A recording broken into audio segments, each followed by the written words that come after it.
It's heating up Florida state capitol today as Governor Rick Scott weighs one of the most controversial bills this spring, ending permanent alimony.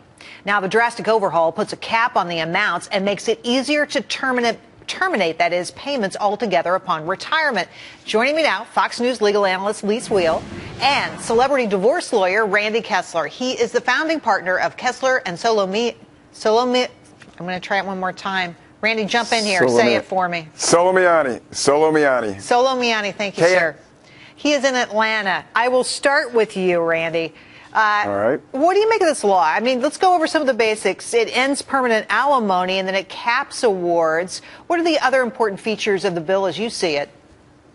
Well, first of all, it's hard to analyze it in a quick soundbite because these people spent a lot of time. It's a comprehensive bill with a lot of moving parts.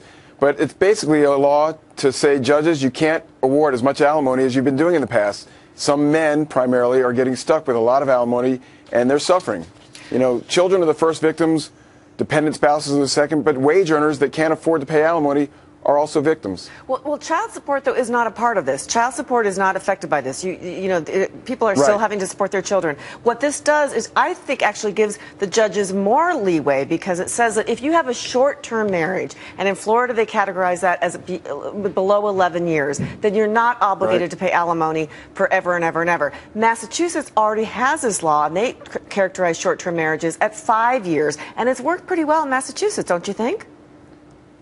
I don't know that it's worked that well. What I don't like is there's a presumption. Now, when you walk into court, I think everybody should be equal. And what this law does is it says now there's a presumption. If it's a short-term marriage, there should be no alimony.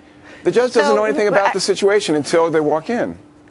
Well, it's not actually no alimony. It's just it caps it off at a certain number of a percentage point. That's all.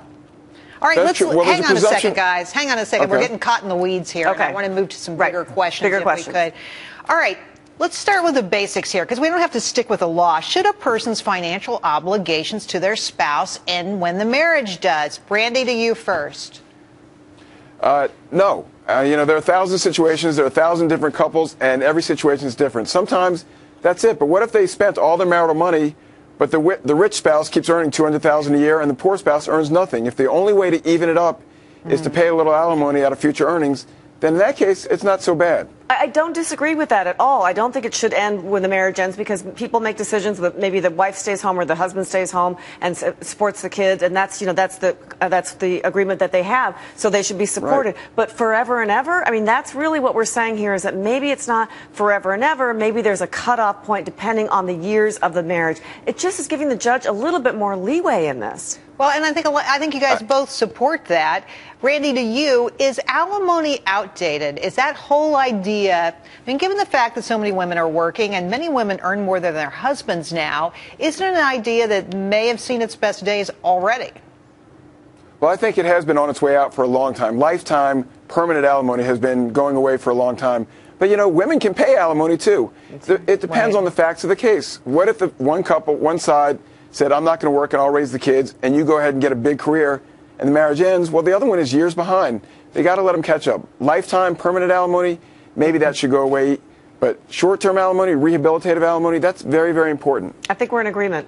All right, guys. Good. Thanks for coming on today. You know, it's an interesting question, the whole idea of alimony and, you know, whether it should even be paid out. I don't think we had a chance to put up this piece of information. $8.2 billion in alimony paid in 2011. Take a look at that. That's a lot of dough, my friends. Thanks for coming on tonight, guys. Appreciate your time.